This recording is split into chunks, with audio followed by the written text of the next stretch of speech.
Hello friends, welcome to my channel. साथियों, आप सभी का हमारे यूट्यूब चैनल पर एक बार फिर से हार्दिक स्वागत है। आज हम लोग आरपीएफ कांस्टेबल एग्जाम के लिए जीके जीएस के प्रैक्टिस सेट को देखेंगे। आज है प्रैक्टिस सेट नंबर 12। तो अब तक हमने 11 प्रैक्टिस सेट को कंप्लीट करा दिया है और आप उसे चैनल के प्लेलिस्ट पर जाके देख सकते हैं। चलिए शुरुआत करते हैं। जीके के अंतर्गत आज हम लोग हिस्ट्री के महत्वपूर्ण प्रश्नों का प्रैक्टिस करेंगे और पहला प्रश्न जो है वो मुगल काल के जहांगीर शासक के अंतर्गत आने वाले प्रश्नों से संबंधित है। पहला प्रश्न है कि दोअस्पा एवं सिंहस्पा प्रथा किसने शुरू की थी?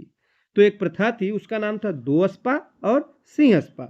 ये जो प्रथा थी इसकी शुरुआत जहांगीर ने किया था। किसने किया था? मुगल बादशाह जहांगीर ने दोअस्पा और सिंहस्पा प्रथा की शुरुआत की थी। ऑप्शन नंबर बी हमारा ठीक जवाब होगा।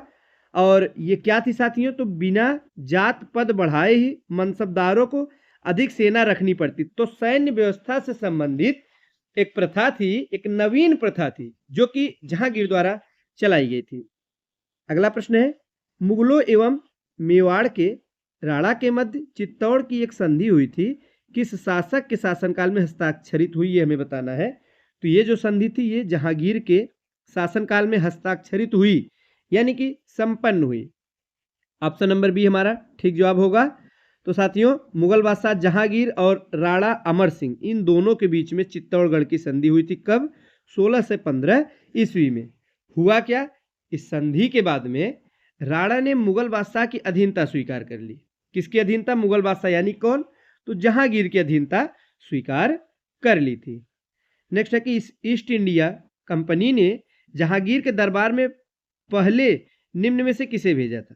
तो जहांगीर के दरबार में ईस्ट इंडिया कंपनी द्वारा जो पहला अंग्रेज आया था वो था captain Hawkins. Option number C हमारा ठीक जवाब होगा। कौन आया था? कैप्टन हॉकिंस आया था। और हॉकिंस को जहांगीर ने इंग्लिश खां की उपाधि भी प्रदान की थी, क्योंकि ये इंग्लिश यानी अंग्रेजी के साथ साथ फारसी भी अच्छी तरीके से बोलता था। ऑप्शन नंबर सी हमारा ठीक जवाब होगा। तो विलियम हॉकिंस 16 से 811 के बीच साथियों जहांगीर के दरबार में ईस्ट इंडिया कंपनी द्वारा भेजा जाने वाला पहला अंग्रेज राजदूत था और 3 वर्ष तक ये शाही दरबार में रहा भी था। जहांगीर ने इसे 400 का मनसब भी प्रदान किया था। ये प्रश्न भी बनता है, ध्यान दीजिएगा। और इंग्लिश खां की उपाधि भी इसे प्रदान की गई थी। नेक्स्ट है कि निम्नलिखित अंग्रेजों में किसे जहांगीर ने खान की उपाधि सम्मानित किया था? अभी हमने आपको बताया इंग्लिश खां, तो यहाँ पे पूरा नाम ना देकर सिर्फ खान दिया है, तो आपको कंफ्यूज नहीं होना है। खान दे चाहे इंग्लिश खान पूछे, दोनों का आंसर एक ही होना है। वो क्या हो जाएगा? तो Hawkins, William Hawkins, captain Hawkins या सिर्फ हॉकिंस, नाम एक ही है। ऑप्शन नंबर ए हमारा ठीक जवाब होगा। आप देख सकते हैं अगले प्रश्न में पूरा प्रश्न पूछा गया है शब्द देके इंग्लिश खां। मुगल सम्राट जहांगीर ने किसे इंग्लिश खां की उपाधि दी? तो हमने बताया चाहे खान पूछे चाहे इंग्लिश खां पूछे, तो किसे दिया था? तो वही आप सभी जानते हैं, विलियम हॉकिंस। तो ऑप्शन नंबर सी हमारा ठीक जवाब होगा, विलियम हॉकिंस को। ब्रिटिश राजदूत के रूप में सर थॉमस रो भारत आया था शासनकाल में। किसके शासनकाल में? तो जब ये कैप्टन हॉकिंस आता है उसके बाद में फिर दूसरा जो साथियों राजदूत आता है, ब्रिटिश राजदूत, वो था सर थॉमस रो। और किसके दरबार में? ये भी जहांगीर के ही दरबार में आया था। ऑप्शन नंबर सी हमारा ठीक जवाब होगा। आगे है कि इंग्लैंड के जेम्स प्रथम के राजदूत सर थॉमस रो किस वर्ष भारत आए थे? ये किसका राजदूत था? तो आप लोग बताएंगे जेम्स प्रथम, जो कि इंग्लैंड के राजा थे। और किस वर्ष भारत आया था? तो 16 से 15 में। कब साथियों? सन 16 से 15 ईस्वी में जेम्स प्रथम भारत आया था। किसके दरबार में? तो जहांगीर के दरबार में आया था। आगे कि भारत में इंग्लैंड का कौन सा दूत था जहांगीर के पीछे अजमेर से मांडू आया था? तो थॉमस रो ही था। कौन था साथियों? Sir Thomas Roe. Option number B. आगे है कि जहांगीर ने थॉमस रो को कहां पे मिलने का अवसर दिया? जब थॉमस रो आता है तो ये जहांगीर से मिलने की अनुमति लेता है, तो जहांगीर ने अजमेर में इससे मिलने का अवसर दिया था, यानी ऑप्शन नंबर बी हमारा ठीक जवाब होगा, अजमेर। आप लोग देखिए व्याख्या में हम लोग देख सकते हैं कि थॉमस रो जनवरी 16 से 16 ईस्वी में अजमेर में जहांगीर से पहली बार मिलता है। कब? सन 16 से 16 में पहली बार अजमेर में मिला।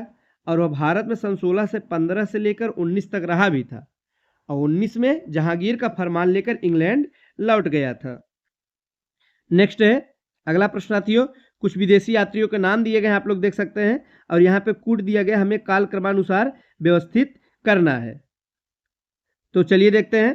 सबसे पहले इनमें राल्फ फिंच सबसे पहले आया था, ये ऑप्शन नंबर हमारे यानी कि दूसरे नंबर वाला पहले होगा, फिर विलियम हॉकिंस हो जाएगा, फिर साथियों निकोलस डाउंटन, फिर सर थॉमस रो। आइए देखते हैं किस विकल्प में है। तो आप लोग देख सकते हैं ऑप्शन नंबर ए में पहले दूसरे नंबर फिच, फिर विलियम हॉकिंस, फिर जाकर निकोलस डाउंटन, फिर sir Thomas Roe. Option number A हमारा बिल्कुल ठीक जवाब होगा। चलिए बढ़ते हैं अगले प्रश्न की तरफ। नेक्स्ट है, एक डच पर्यटक जिसने जहांगीर के शासनकाल का मूल्यवान विवरण दिया वो कौन था? तो एक डच पर्यटक था, डच था साथियों, ध्यान देना, यहां पर ब्रिटिश नहीं पूछा जा रहा है, डच पर्यटक था, तो वो था Francisco Pelsaert. Option number A हमारा ठीक जवाब होगा। चलिए बढ़ते हैं नेक्स्ट प्रश्न की तरफ, जो कि है कि निम्न विदेशी यात्रियों में से किसने जहांगीर के शासनकाल में भारत की यात्रा की? तो जहांगीर के शासनकाल में भारत की यात्रा करने वाला था Francisco Pelsaert. Option number B हमारा सही जवाब होगा। और आगे है, किस मुगल शासक का मकबरा भारत में नहीं है? भारत में नहीं यानी कि भारत से बाहर अन्यत्र देश में है। तो इसका साथियों एक नहीं बल्कि एक से अधिक जवाब है। पहला तो जहांगीर, लाहौर में इसका है, और बाबर का और जहांगीर का दोनों का मकबरा भारत में स्थित नहीं है, भारत के बाहर है। तो बाबर का कहाँ है? काबुल में है। जहांगीर का कहाँ है? तो लाहौर में है।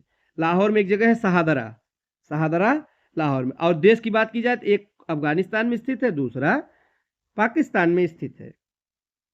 आगे सम्राट जहांगीर को कहाँ पे दफन किया गया? कहाँ पे दफन किया गया? तो साथियों जहांगीर को लाहौर में दफन किया गया, शाहदरा एक जगह है लाहौर में। ऑप्शन नंबर सी हमारा ठीक जवाब हो जाएगा। हमारा अगला प्रश्न है कि निम्नलिखित में से किसका मकबरा भारत से बाहर स्थित है? तो इसमें ऑप्शन के अनुसार आंसर देना है साथियों। तो जो जहांगीर दिया गया है इसका मकबरा भारत से बाहर स्थित है, हमने आपको पहले ही बताया कहाँ पे स्थित है, तो लाहौर पाकिस्तान में स्थित है।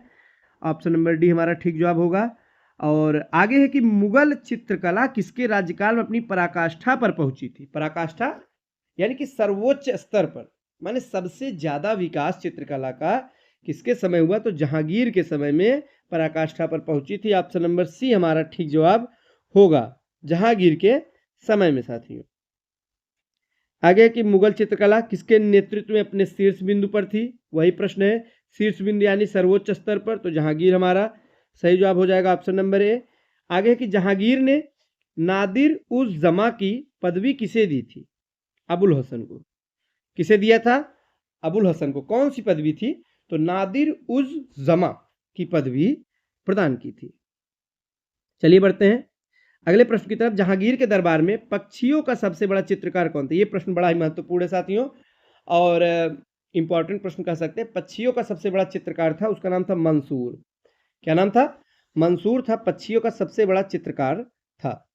नेक्स्ट है, निम्नलिखित मुगल बादशाहों में किसने अपनी आत्मकथा फारसी में लिखी थी? तो फारसी में अपनी आत्मकथा लिखने वाला कोई और नहीं बल्कि जहांगीर ही था। कौन था? जहांगीर था। जहांगीर साथियों एक उच्च कोटि का लेखक, साथ ही साथ समालोचक था, और उसने अपनी आत्मकथा फारसी भाषा में लिखी। उसका नाम था तुझके जहांगीरी। क्या नाम था? तुझके जहांगीरी। ये जो है फारसी भाषा में लिखित है, और इस ग्रंथ को 3 भागों में विभाजित किया गया। कितने भागों में? कुल 3 भागों में विभाजित किया गया है। नेक्स्ट है, अबुल फजल के हत्यारे को पुरस्कृत किसने किया था? तो जहांगीर ने ही। किसने किया? जहांगीर ने अबुल फजल के हत्यारे को पुरस्कृत किया था। नेक्स्ट है कि निम्नलिखित में से किसने जहांगीर के विरुद्ध विद्रोह किया था? तो साथियों जहांगीर के विरुद्ध कई सारे विद्रोह, जिसमें खुर्रम ने किया, महाबत खान ने भी किया, खुसरो ने किया। तो 2, 3 और 4, आइए देखते हैं किस विकल्प में है। तो ऑप्शन नंबर डी में है, 2, 3 और 4।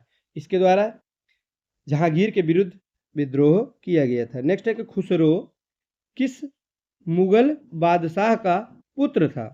तो खुसरो जहांगीर का ही लड़का था। किसका पुत्र था?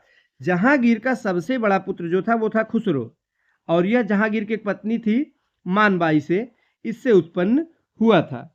साथियों इसने अपने पिता के ही विरुद्ध यानी जहांगीर के ही विरुद्ध विद्रोह कर दिया था। जहांगीर ने इसे क्या किया? आगरे के किले में नजरबंद कर दिया किंतु बाद में ये वहाँ से फरार होने में यानी कि भाग जाने में सफल रहा, वहाँ से भाग गया था साथियों।